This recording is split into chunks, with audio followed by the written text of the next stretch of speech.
Nas últimas semanas, a gente viu no mercado uma reprecificação de juros, bolsa, câmbio no Brasil e ao redor do mundo, por uma série de motivos, e sobre diretrizes novas aí para a política monetária nos Estados Unidos, que vai ter uma decisão nessa semana, nesse 1º de maio, que é feriado no Brasil. Para conversar um pouco sobre essa mudança de cenário, como que está sendo vista, como que são as projeções para a Selic, para a política monetária lá fora também. Eu vou conversar agora com o Fábio Zaques. Ele é gestor dos fundos multimercados da Daicoval Asset, que é a gestora de recursos de terceiros do grupo Daicoval, que é uma gestora que tem hoje 15 bilhões de reais sob gestão. Fábio, muito obrigada aí por aceitar o nosso convite. Quero, primeira coisa, te perguntar como é que vocês veem esse cenário, o que que vocês esperam, inclusive para a decisão essa semana aí de política monetária nos Estados Unidos. Olá, Carla. Em primeiro lugar, obrigado pela oportunidade. Muito bom estar aqui com você e a gente poder falar um pouco sobre o cenário. Acho que temos essa decisão do Fed essa semana vai ser extremamente importante, né? Porque com tudo que aconteceu em termos de mudança de política e de comunicação do Fed desde o final do ano passado, isso acabou fazendo com que o cenário lá de taxa de juros nos Estados Unidos se tornasse ferramenta central, não só para todos os mercados emergentes e precificação das curvas de juros, como para os ativos de risco em geral. Então, acabou afetando bastante as bolsas e tudo e moedas, né, de países emergentes. Em termos de cenário, a gente e tem uma outra coisa interessante, junto com essa decisão do FONC, né, do Federal Reserve em relação à taxa americana, a gente tem também um anúncio de como vai ser o programa de refinanciamento do Treasury, né, do Tesouro Americano, nos próximos trimestres. Então, uma data bem importante essa semana. Especificamente sobre o Fed, a gente entende que o Fed cometeu um erro de política monetária no final do ano passado. A gente via diversos dados de atividade mostrando um nível bem significativo de arrefecimento e alguns indicadores antecedentes, como o caso do JOLTS, que é um indicador bem antecedente de mercado de trabalho americano, mostrando também um certo alívio na economia americana, ainda que vinha bastante forte. E o Fed se antecipou no final do ano e fez aquele movimento de colocar como que o processo de desinflação já estava vencido e colocou uma expectativa significativa de cortes ainda esse ano, ou seja, já precificando uma desaceleração econômica num nível que a gente não conseguia ainda observar efetivamente nos dados. Sim, e que surpreendeu todo mundo ali no fim do ano passado, né? Sim, acabou surpreendendo, trouxe um rally muito forte, né, no mercado. E, enfim, acho que acabou influenciando bastante, inclusive, o fechamento do ano. Uhum. E acho que o ponto principal dessa forma de comunicação que eles adotaram, que foi inclusive inédito, foi não só a inflação ainda não tinha chegado num nível adequado, como alguns indicadores de mercado de trabalho que normalmente são bem importantes para dar essa antecedência, essa preocupação de que um potencial recessão estaria chegando, isso ainda não estava material nos dados. E a comunicação do Powell veio nesse sentido, dizendo, olha, a gente não se importa, não tem questão do mercado de trabalho, basta a inflação se manter num nível razoável e que a gente vai poder fazer os cortes conforme a gente imagina. Isso acabou afrouxando demais as condições econômicas e o que a gente está colhendo agora no início do ano é um cenário bem adverso para ele. A gente viu os índices de inflação vindo mais fortes, bem acima do que era a expectativa de mercado e do próprio Fed no primeiro trimestre, e agora tem alguns índices que preocupam mais, que a gente está observando na margem uma reaceleração da atividade econômica. Não só um mercado de trabalho ainda bastante saudável, com nível de contratação alto, uma inflação, especialmente na parte de serviços, que não cede, né, já bem estável de lado e até acelerando, e alguns indicadores antecedentes, hoje mesmo, saiu o ICI, um índice americano que tende a antecipar custo de mercado de trabalho, ele veio mais forte. Então, Uhum. assim, E isso aquele... também, depois da surpresa da autoridade monetária dos Estados Unidos, esse descompasso entre juros altos, né? Na história recente dos Estados Unidos não se teve juros tão altos por tanto tempo, né? Quando a gente olha uma história mais pós-crise. E a gente vê o mercado de trabalho tão resiliente, né? Não tem uma resposta para isso, né? Acho que o que a gente está vendo, na realidade, a discussão que acho que está voltando à mesa é justamente dois pontos. O primeiro é que a política fiscal americana continua, assim, ainda bastante estimulativa, e a gente não vê sinal de nenhum dos lados do corredor nas eleições que vai vir no final desse ano, de qualquer alívio do ponto de vista fiscal. Então, ainda que, frente ao estímulo do ano passado, esse ano seja bem menor, você tem, quer dizer, não tem uma tendência realmente de preocupação de consolidação fiscal. E atividade econômica super forte, dados inclusive de indústria reacelerando, então a parte toda interna de serviços mostra dados que acabam preocupando. E aí volta à mesa a discussão que a gente assistiu no terceiro tri do ano passado, que era aquela discussão se a taxa de equilíbrio, né, a taxa de equilíbrio da economia americana era a esperada, ou a taxa que o pessoal no mercado estadounidense chama de R-star, né, a Uhum, neutra, uhum. ou se ela é mais alta. E na nossa visão, uma diferença bem material do que a gente enxergava no terceiro tri para hoje é que naquele momento a gente via os dados, como eu comentei agora no início, mostrando uma desaceleração da economia americana e a inflação cedia, fosse no índice cheio, pelos choques da parte, toda a volta de oferta que a gente observou, a melhora de preço de goods e o aumento do mercado de emprego, quer dizer, aquele momento parecia que todos os dados estavam melhorando e a atividade estava na margem, ainda que timidamente, arrefecendo. E Uhum. agora o que a gente está observando, não, é uma economia forte e que ao invés dos dados arrefecerem, parecem estar reacelerando. Sim. Então, vai ser bastante importante para a gente ver qual vai ser o comportamento da inflação. E esse posicionamento do Fed ele é fundamental, não só para nós gestores, né, para a melhor maneira de se posicionar no mercado, como também para os próprios bancos centrais de países emergentes, caso do nosso. E Sim. dessa vez não vai coincidir a data, né? A decisão do nosso BC vai ser só na semana que vem, que acho que até por um lado positivo para o BC. Conseguir assimilar tudo que e toda a comunicação que vem amanhã e mais dados que tem aí da atividade ao longo dessa semana. Com É, certeza. todo esse cenário que você contou afetou diretamente aqui tanto a moeda quanto a perspectiva, os juros futuros, né? Ou seja, a perspectiva que a gente tem para custos, né, na nossa economia. Tá razoável os preços hoje no mercado de juros, pensando em todo esse contexto de imprevisibilidade que você trouxe, ou tem muito prêmio, por exemplo, na curva de juros, juros nominais, e também nos juros reais? Como que vocês veem isso hoje? Então, a curva está bastante premiada, mas uma boa parte desse prêmio, desse aumento de prêmio que a gente observou, foi justamente pelo aumento da expectativa de taxa nos Estados Unidos. Desse movimento, algumas estimativas que a gente faz aqui, com modelagem tanto da nossa área macroeconômica e tanto a nossa observação de mercado no dia a dia, 2/3 do movimento que a gente observou vem do impacto externo e uma parte menor, ainda que nós temos aqui as questões de discussão interna, mas uma parte menor foi em relação ao movimento local. Então, ainda que comparado, por exemplo, à inflação brasileira, que por hora a gente está vendo números saudáveis e a nossa área macroeconômica projeta números de inflação positivos para esse ano, Cumprindo a meta, né, Fábio?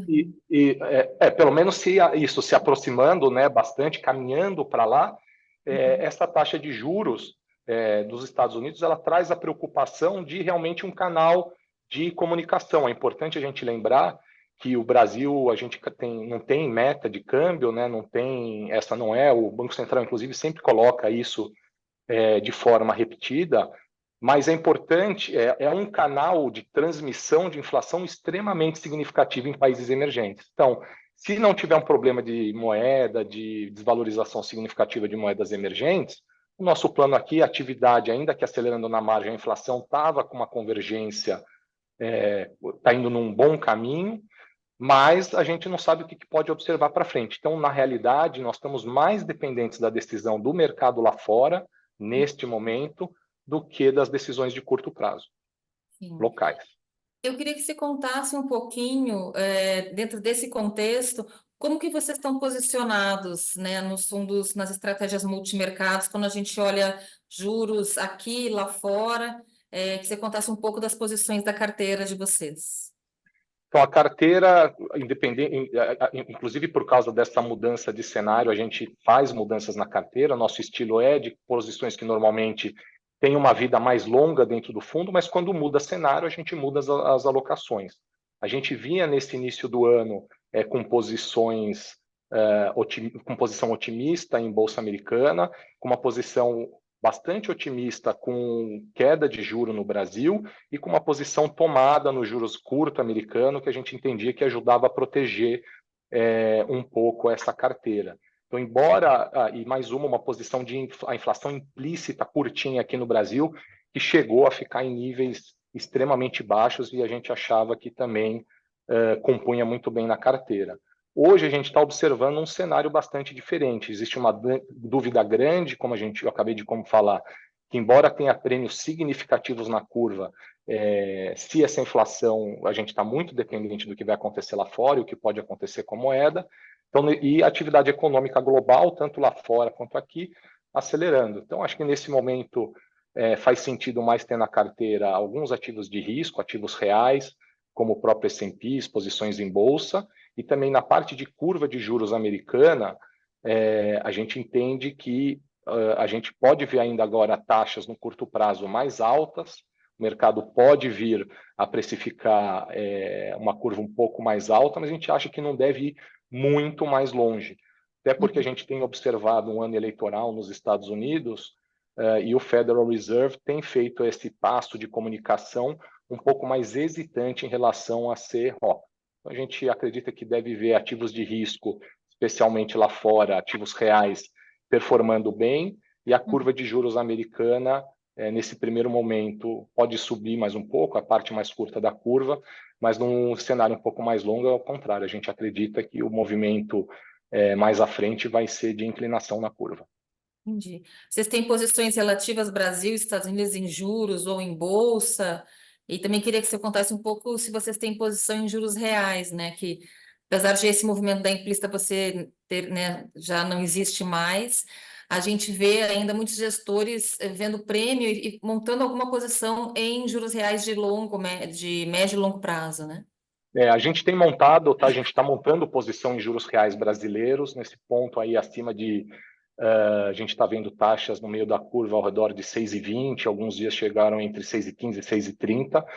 São taxas bastante interessantes, a gente acredita, então nós estamos montando posição, só que a gente busca alguns hedges na carteira, caso a gente tenha uma mudança, né, um shift de esse cenário que a gente não vê há bastante tempo, como você falou, desde a crise de 2008, de uma mudança de taxa de equilíbrio global. Então, se a gente tiver um certo nível de normalidade, a gente entende que é um ponto de entrada extremamente atrativo e estamos montando posição. Entendi. Dólar sempre é muito difícil de se prever, inclusive de montar posição, mas nos níveis que o dólar ante o real, né, está caminhando, existe um exagero? Vocês têm posição, né, uma visão mais positiva para real? Queria entender um pouco como está a cabeça de vocês para moedas. A gente não tem uma posição hoje direcional no real, tá?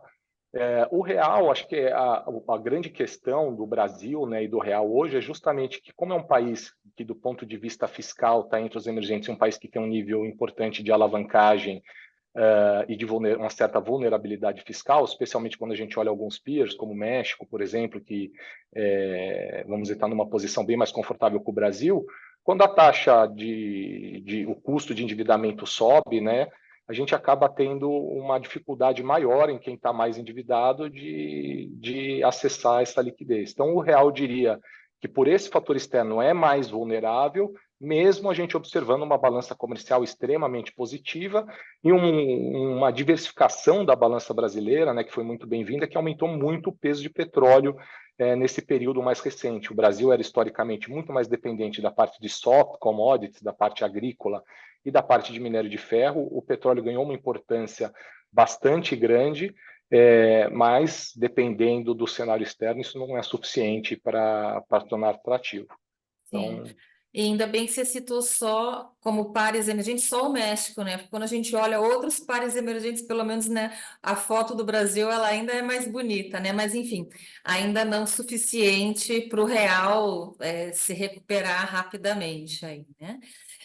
Só para finalizar, eu queria que você contasse um pouco da visão que vocês têm para a Bolsa brasileira, né? Entendi que para índice, para a Bolsa americana, vocês estão com uma visão que sempre vai ter um pouco de cautela, mas uma visão relativamente positiva.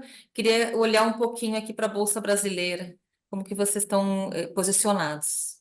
A Bolsa Brasileira, a gente entende que ela está extremamente barata quando a gente olha diversos tipos de comparação, olha valuation, né?